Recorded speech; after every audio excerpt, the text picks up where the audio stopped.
What's going on, guys? So on this Shoky review, we're taking a look at the final piece of the Chopper puzzle, and it is the Chopper Robo Super 1 Guard Fortress. It is the biggest and baddest machine of all of them, and of course it is the final piece of the main puzzle towards building his huge big mecha, the King Brain. If you shake your hands, it really means something. But here we have an image of the big old machine right here. Got big old cannons. You got a little bit of chopper right there. Chopper here, and all the things. And it is Chopper Robo Guard Fortress Base Point Defense Machine developed on Guard Point. Yay, Guard Point. And this is basically like big HG box. So you come down here, you got Guard Fortress is dispatched. Tony Chopper, protect the factory from any and every attack. You get 8-horned cannon, furred body. That's weird. And target scope. That's pretty cool. And Guard Fortress takes charge of building the outer wall of the factory with firing cement shells and paint shells of cannons. Disables the enemies with sticky shells to protect the paint. And I'm going to board Guard Fortress wearing usual clothes that can take on anything. So that's basically how Tony normally looks. And you get a couple different faces and stuff with this guy. But so far, just as usual, there's the everything that combines into making the big King Brain. It's awesome. Go over here and repeat a box art Bandai. And come over here, and there's the fortress, all the good things. It's actually advertising a game, I guess. And then you work through this. You've got all the different little machines, and there's your warnings, there's your stuff and things. Toei did the artwork, and this one is 1,400 yen, so they're about 15 bucks. So because this is the biggest and the best, it does, require a little bit more money. And just because it's a chopper machine, still upside down. Come on, I had to do it on at least one of them, right? Yep. All right, but then once again, this thing is already built, so let's go ahead and pull it out and see how cool it is.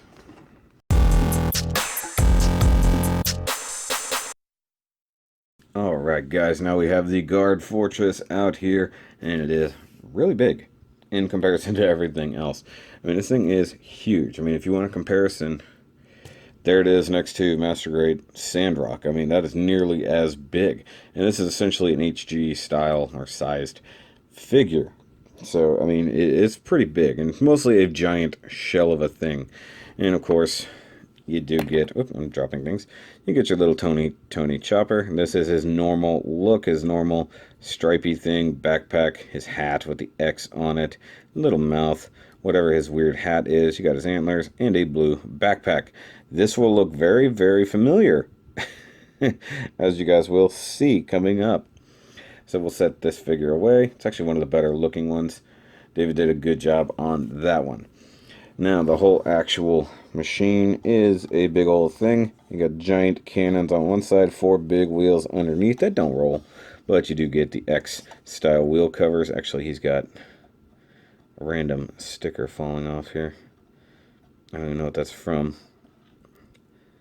Little pink sticker. Don't even know where it came from. Sorry, buddy. But come around the back, you just got blue, lots of blue. Cannons do rotate, so you can shoot them straight up. Turn them totally backwards and shoot them straight down. There's a big old peg on here for something. Don't know, because I haven't combined it yet. And you've got a chopper sitting right there with a big old reticle. And he's got his cockpit right there. He just barely sits in there. Snugs in okay. But you've got a very good looking chopper, and he's got a weird mouth open, tongue hanging out face going on. Very Jordan-like. I don't understand. But hey, cool looking figure. His whole body is covered in a sticker. Like I said, this will look very familiar here in a couple minutes. So this whole thing, yeah, you can see what's going to happen here. Very disturbing. It sees you. It's going to stare at you.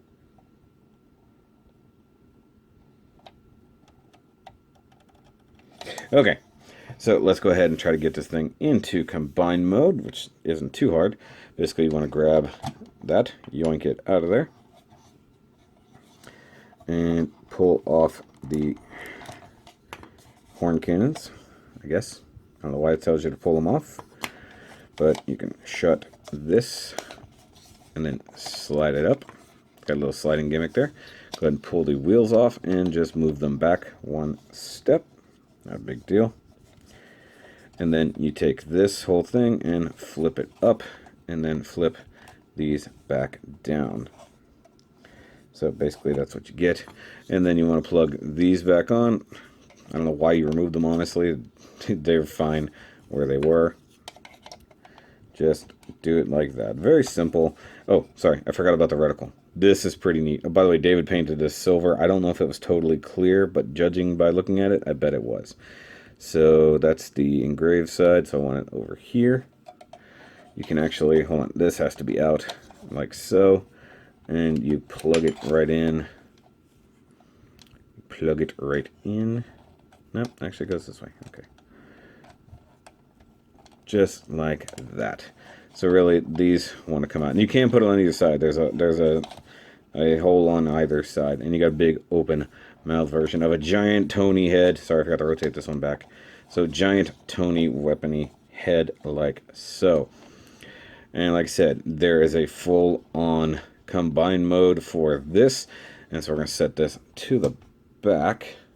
But before we go much further, we're going to go ahead and take our final Tony figure and add it to the wall of Tonys, as it were. So we can get this out of the way.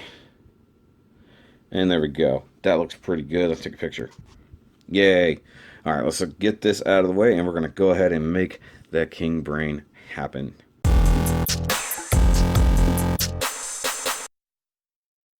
Alright, so we've got all the parts from all of the different figures out here. So we're going to start with the base. So we've got the legs going on right here. And we're going to take the part here. And you got big ol' tab, big ol' circle. And you just line them up and plug them together. Tuck that in like so. That looks pretty good. Now, next thing you want to do, take the dozer, get another big old hole, got a big old tab, and you want to bring it in around like so, and that becomes a nice backpack for it. Let's move stuff out of the way here. Then you want to take the power guy, our heavy guy, put the arms up, and drop the big old rod right down the center of the chest. Very careful like. And then you want to take the giant Tony head, and you've got a big hole here, or big old rod there, and a big old hole here. And just pop that on like so. And here we have the king brain totally finished.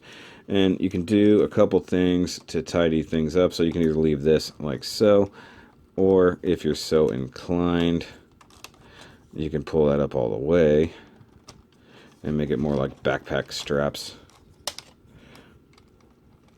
Like so. It looks a little bit better.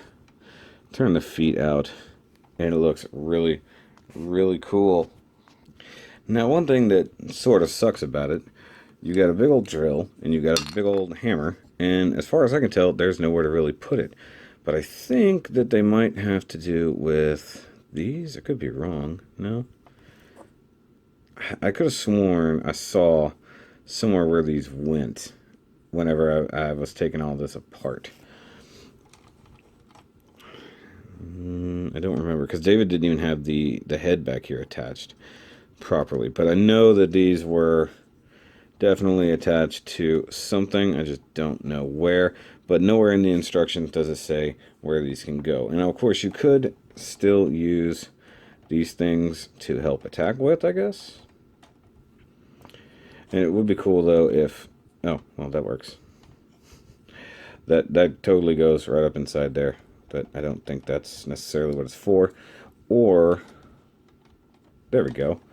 You got a tab there and a tab there.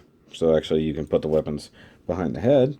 I don't think that's even in the instructions, but that's where I'm putting them. These things, like I said, you can use them still in the claw hands if you need to.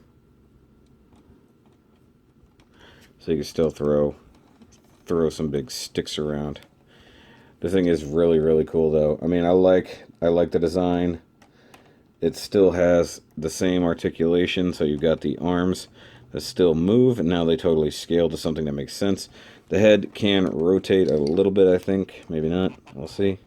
Yeah, the head does rotate, although it is hitting things. The feet do move, though it's not superposable. Now, one thing that's cool, I'm trying to figure out how this had anything to do with it. So you get this big orange dude here. Big thing. Now, what you can do is take the flame part, totally attach that. You can also take this little cockpit part here. And how does it attach? Hey, this one attaches over here somehow. I have to look at the instructions. Oh, okay. So it does attach like so. And you take this cockpit part and you just tab it on here. And you take your associated piloting Tonys. And you can totally have them all sort of hanging out. I think this is almost like a Voltron-esque or even Power Rangers-like combination controlling unit, if I had to guess. Even though these back ones don't really have anything to do, technically speaking. That one just doesn't want to line up, does it? It's because what I was thinking is there's nowhere inside the figure for these to be. Now, if this had actually somewhere to go, like you actually put this inside the machine in the head, that would be awesome. And I don't think it would fit, but you do get this cool, all the pilots set up going on right there. That looks pretty awesome. I'm going to raise this up, get some better lighting. The hard part is, like, I can't light the face. That giant hat really does block the face. So this is pretty much everything, and at this point, I don't believe there's any wasted parts. So you've got all of the Tonys here. You've got the associated piloting Tonys sitting over here, all probably working together to pilot this giant thingy. Like I said, I don't know if it's separate entities or there's all one Tony who's just really weird like that. But this is a really, really cool set, guys. And realistically, 4 of them are only $7 a piece, and the big one is only $15 a piece. So realistically, you're only in it for about $50 or so. That's worth it, in my opinion. So by all means, go pick these things up if you really love cool combining mechas and really cool, fun little figures. If you're a One Piece fan, I think you have to pick this up. And I'm a fan of this. I might not be a big fan of One Piece because I haven't watched it. But this is really, really neat. Though that little cannon thing right there is a bit awkward. Not going to lie. But like I said, maybe I'll do a little bit of work to these, clean them up a little bit, and give them back to David before I do it, since he has been awesome enough to let me have it all these months. But guys, that's it for this series of reviews of the awesome Chopper machine, the Chopper Robo Super Series from One Piece and Bandai. So go check them out. We picked them up at Hobbytown. You can probably get them online, wherever it is you find Gunpla. Guys, I will catch you on the next review. Thanks as always to my patrons. You guys are great. And thanks for helping support the channel all this time. You guys have a great week, great weekend, and a Merry Christmas. If that's what you actually celebrate, that's awesome. I'll see you guys on the next review. And remember, as always, keep on chopping.